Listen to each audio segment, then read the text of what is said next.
자, 여러분 안녕하세요. 오늘 경제수학 중간고사 직전 강의죠. 우리 중간고사 전에 진도는 나갔지만 만나진 않고 해서 중간고사랑 또 서술형 평가 중간고사 끝난 다음에 바로 그 주 목요일에 있다고 했어요. 그래서 그걸 대비해서 요 내용만은 꼭 알고 있어야 된다. 요점 정리를 한번 해보겠습니다. 먼저 우리 지금 시험 범위에는 수학 2 내용이 들어가요. 수학 2 쉽게 말하면 미분 내용. 그래서 미분 관련해서 평균 변화율, 순간 변화율, 극한값 구하는 방법이랑 도함수, 미분계수, 순간 변화율이 곧 미분계수죠. 평균 변화율은 A에서 B까지, 뭐 2부터 5까지 변할 때 평균 변화율 뭐 이런 것을 구했고요. 그리고 이렇게 미분 도함수를 구해서 그래프 개형을 구한 다음에 극대값, 극소값을 구해주는 것, 이런 것을 할 줄 아셔야 하고요.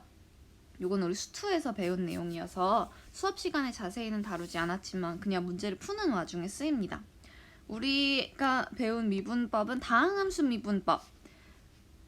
x의 n제곱을 미분하면 n 이렇게 개수로 내려오고 차수가 하나 줄어든다. 수2에서 배운 것은 n이 자연수일 때 2차 함수, 3차 함수를 미분하는 걸 배웠는데 경제수학 시간에 새롭게 배운 건 얘가 유리수. 그러니까 자연수 아니고 음의 정수라든지 분수꼴 에서도 성립한다는 걸 배웠어요. 그래서 예제들을 제가 준비해봤습니다. 2x의 4제곱 미분하는 것은 쉽죠. 8, 4가 내려와서 2, 4, 8, x의 세제곱 이렇게 되는 거고, 요건까지 수2에서 배운 내용이라면 우리 이번에는 이런 것도 미분할 수 있어야 돼. x제곱에 x제곱분의 3. 자, 이거는 x의 몇 승꼴로 고치면 3 곱하기 x의 마이너스 2승, 마이너스 2제곱이 되니까 얘를 위에서처럼 생각하고 미분을 해주면, 자, 요거 미분하면 마이너스 2가 내려와서 마이너스 6 되고요. x의 마이너스 2에서 하나 더 줄어서 마이너스 3이 됩니다. x의 마이너스 3승이라는 건 뭐야? x의 세제곱이 분모에 있다는 거지? 그래서 마이너스 x 세제곱분의 6 이런 식으로 미분을 할 수 있다. 유리수일 때, 분수일 때는 어떻게 하느냐?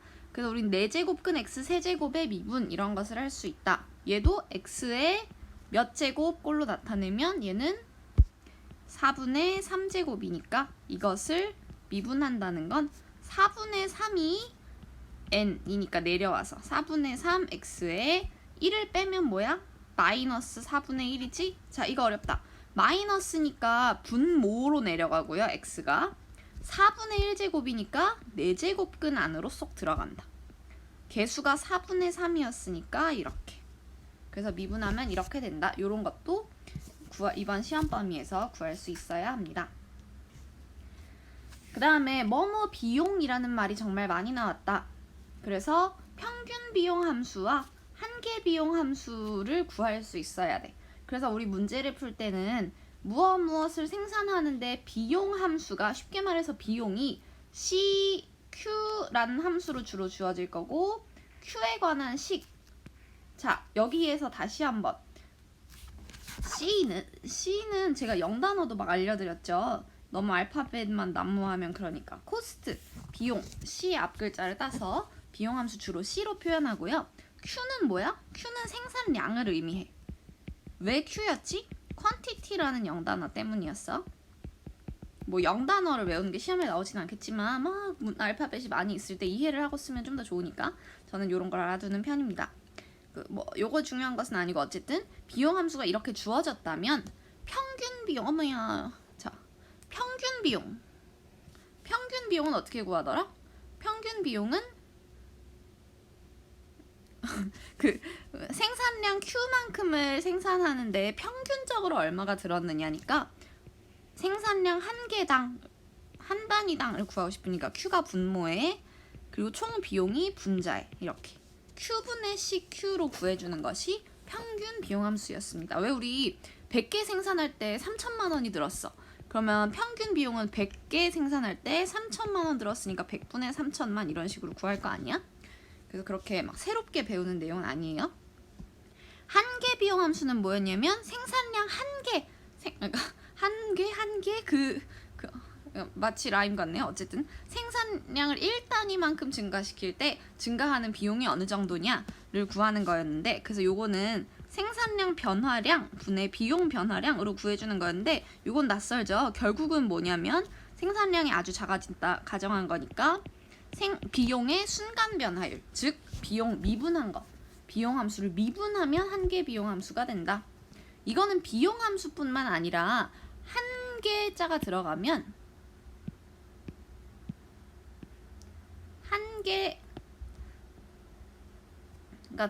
한계 비용이든 뭐 한계 생산량이든 한계 수입이든 한계라는 말이 들어가면 이거의 한 단위당 변화율 이런 것을 의미하는 것이기 때문에 미분해주면 된다. 이렇게 기억해 주시면 될 것 같고, 반대로 평균 뭐뭐라고 하면 이렇게 그 x 여기서는 q를 분모에 이렇게 나눠주면 된다. 이런 식으로 기억을 하고 계셔도 괜찮을 것 같습니다. 그 다음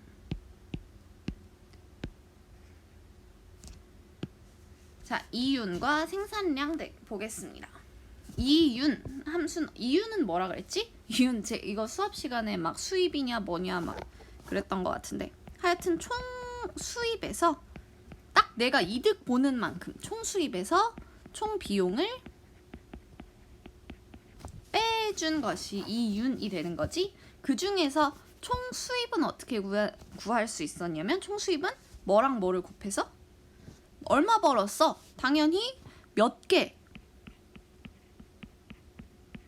개나 팔았어? 수요량 곱하기 얼마에 팔았어? 개당 가격. 그래서 수요량과 가격, 알파벳으로는 주로 Q랑 P로 나타나 있는, 그래서 QP를 곱해서 총 수입을 구해줬고, 총 수입에서 총 비용을 빼서 이윤을 구해주는 것을 했습니다. 최적 생산량이라는 용어도 알고 계셔야 합니다. 최적 생산량 뭐일 것 같습니까? 최적 딱 좋은 생산량, 뭘 하기에 딱 좋은? 이윤을 당연히 이윤을 최대화하고 싶으니까 최대화하는 생산량.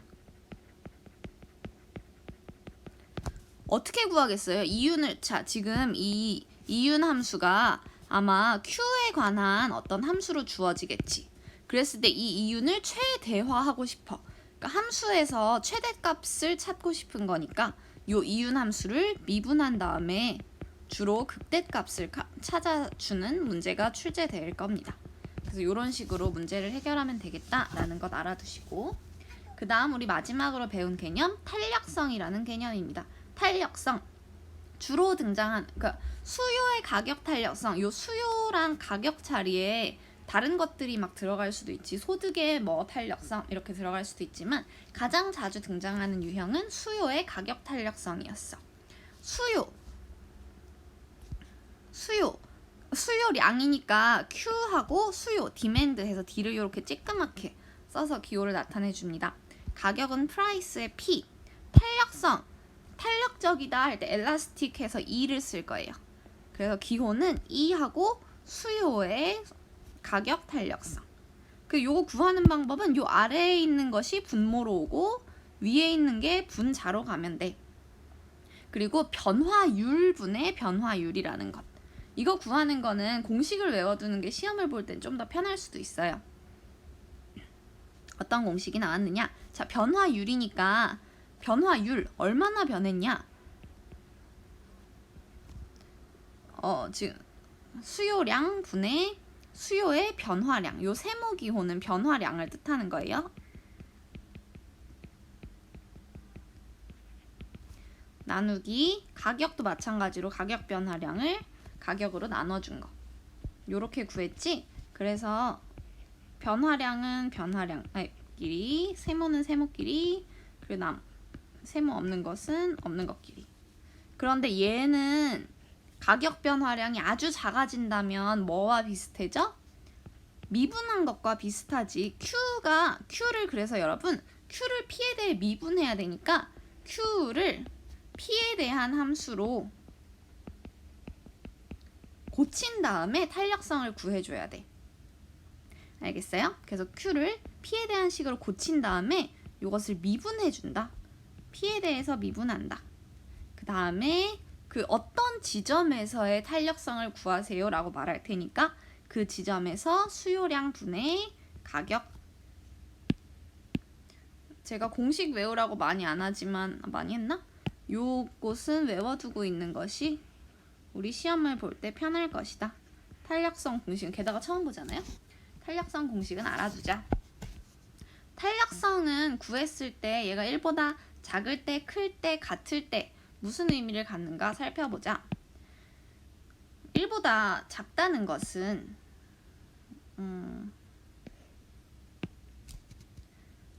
1보다 작다는 것은 비탄력적이라고 말해주고요. 1보다 큰 것을 탄력적이다. 1과 같은 것을 단위 탄력적이다. 이렇게 말을 하는데 우리 책에서는 그 가격이 예를 들어 탄력성이 1이라는 것은 지금 이 가격 변화율과 수요 변화율에서 가격이 1%만큼 감소하면 수요는 1%만큼 증가한다는 얘기야. 그러면 요 위로 올라가가지고 여기 수입을 구하는 공식을 볼까?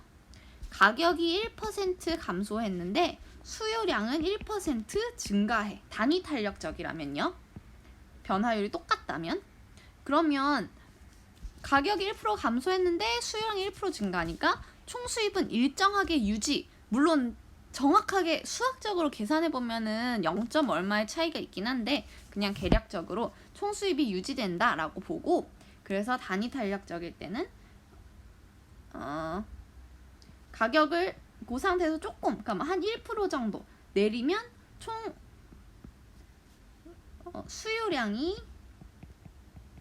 1% 똑같이 증가해줘서 총 수입은 유지된다고 보면 되고요. 자, 그러면 수요의 가격 탄력성이 1보다 작을 때를 보자. 그때는 가격이 1%만큼 감소했을 때